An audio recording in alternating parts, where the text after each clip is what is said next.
Message de Monseigneur Philippe Christori en ce vendredi 2 février 2024. Comment se mettre en présence de Jésus ? La prière est une relation entre une personne croyante et Dieu. Beaucoup de gens cherchent à méditer pour se détendre, se recentrer sur soi, faire une pause et trouver un moment de paix. Cette forme de méditation calme l'esprit, souvent pris dans le tourbillon des pensées et des soucis. On cherche à faire le vide, entendons-nous dire. Or, la prière chrétienne n'est pas cela. Elle désire créer un lien, une communion entre soi et Dieu. À l'époque de l'Ancien Testament, Dieu Tout-Puissant et Créateur était craint par les hommes. Les manifestations naturelles telles le vent ou la tempête étaient considérées comme une expression de l'action divine. La prière voulait satisfaire la divinité, la concilier afin que son courroux s'apaise.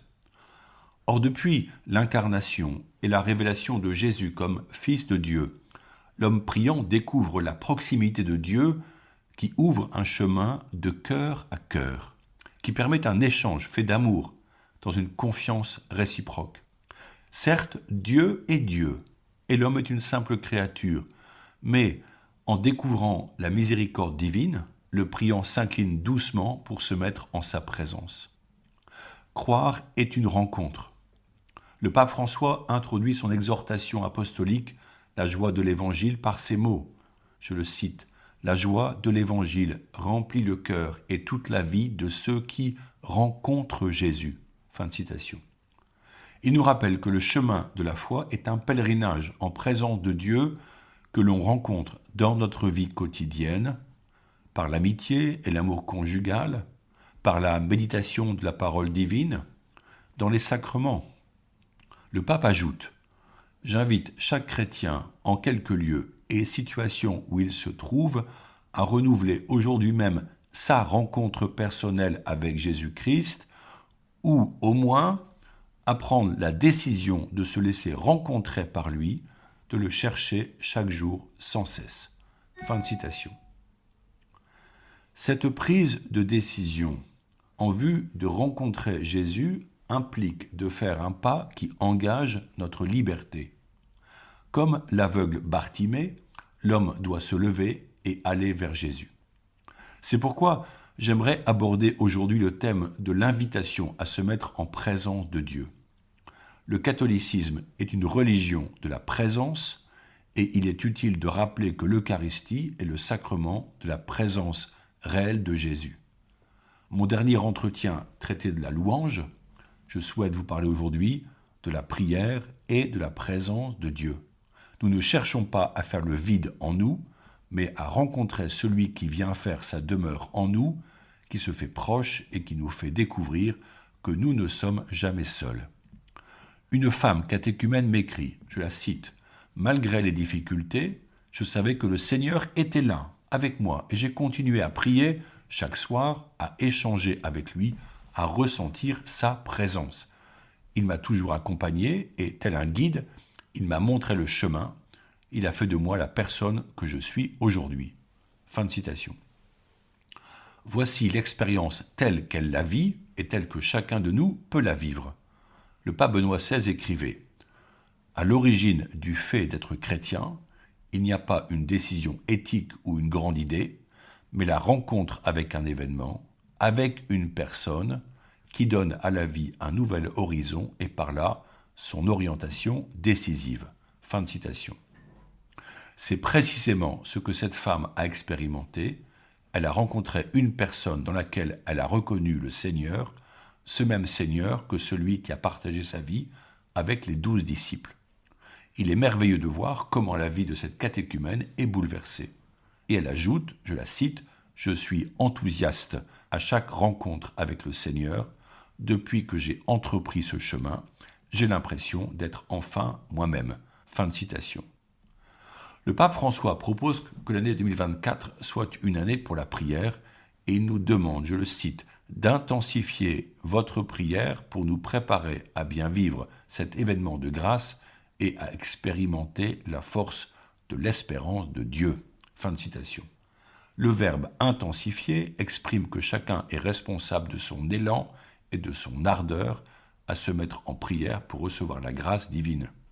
Prier est un acte d'abandon dans la présence de Jésus et simultanément, la prière appelle un engagement pour nous mettre en prière, pour prendre la bonne attitude physique, trouver le bon moment et le lieu adéquat. Entrer en présence de Jésus est une étape importante et nécessaire pour prier. Jésus l'affirme, je le cite, « Quand 2 ou 3 sont réunis en mon nom, je suis là au milieu d'eux. » Et encore, « Je suis avec vous tous les jours jusqu'à la fin des temps. » Il ne s'agit pas d'une présence symbolique, Jésus demeure bien en nous et avec nous, il est toujours présent même si nous ne le voyons pas de nos yeux. J'insiste sur cette action qui consiste à entrer en présence de Jésus. Un merveilleux maître de la prière se nomme saint François de Sales. Dans son introduction à la vie dévote, il donne de précieux conseils, convaincu que l'oraison n'est pas réservée aux consacrés, aux prêtres et aux moines, mais qu'elle est pour tous les fidèles. Il affirme que chaque personne, quelle que soit son éducation, est capable de faire oraison. Comment entrer en oraison ?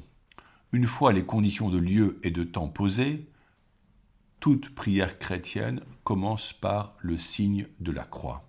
En effet, la croix que nous traçons depuis notre front jusqu'au nombril, puis sur chaque épaule, était un supplice atroce réservé aux esclaves, et elle est devenue le signe de l'amour le plus parfait qu'un homme innocent a offert en victime pour sauver les hommes de leurs péchés et de la mort.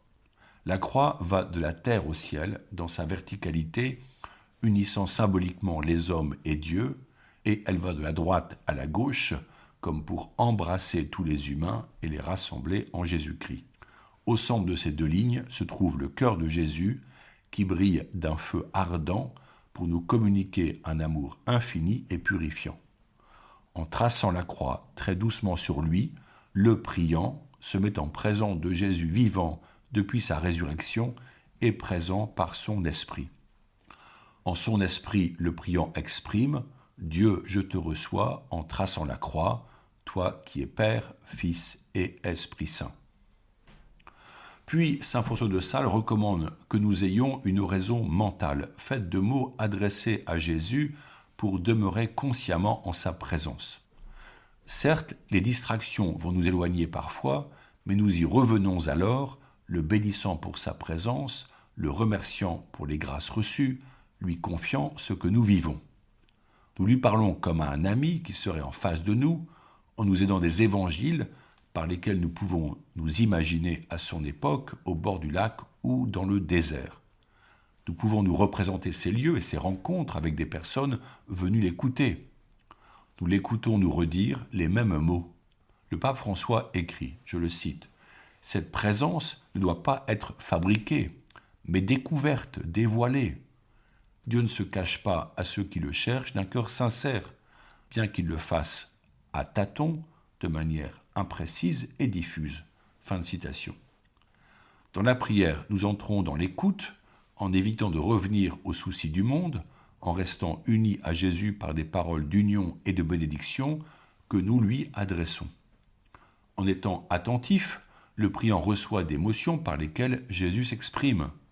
Aussi peut-on s'interroger, quelle parole surgit des tréfonds de notre mémoire ?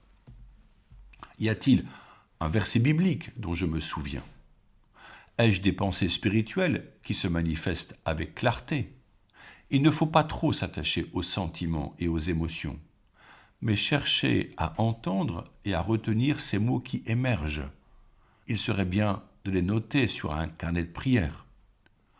On comprend pourquoi le silence est précieux pour écouter, comme la bonne disposition intérieure afin d'être disponible pour cet échange intime.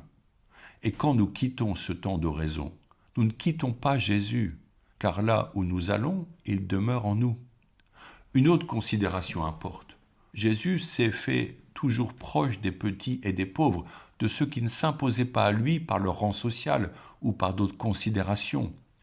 Il a loué Marie de Béthanie qui s'est mise à ses pieds pour l'écouter avec attention. Il désire nous parler de manière spéciale et personnelle. Mais cela implique que nous soyons dans une attitude ouverte et humble, que nous désirions nous laisser guider. Il y a une dimension missionnaire dans cet art d'être en présence de Jésus et de lui permettre d'éclairer notre vie. En découvrant la présence de Dieu dans les Écritures inspirées, dans le cœur de nos frères et sœurs, en étant vigilants pour nous tenir en sa présence, nous sommes transformés par le Christ vivant et nous le portons alors vers les autres. La foi est contagieuse lorsque le chrétien porte sur son visage la clarté de Dieu. L'esprit le tient en joie et cette joie devient un signe pour le monde séculier qui pense pouvoir se passer de Dieu. Peut alors jaillir un questionnement. Quel est ce Dieu en qui tu crois ?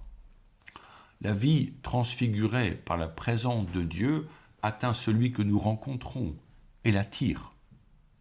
En ce jour, nous célébrons la présentation de Jésus au temple de Jérusalem.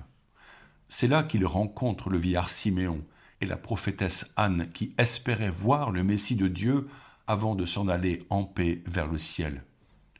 Il est dit qu'ils passaient leur vie en louant Dieu dans son temple. Aujourd'hui, nous prions particulièrement pour les personnes consacrées dans un célibat pour le royaume, comme le fut Jésus. Oui, nous pouvons prier avec la Vierge Marie en reprenant la consécration à Jésus par Marie, composée par Saint Louis-Marie, Grignon de Montfort. Prions ensemble. Je vous choisis aujourd'hui, ô Marie, en présence de toute la cour céleste, pour ma mère et ma reine.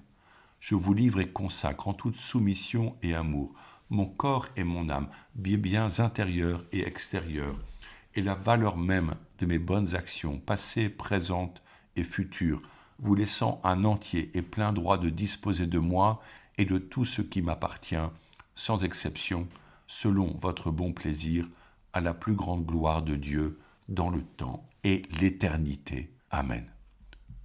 Bonne journée à tous.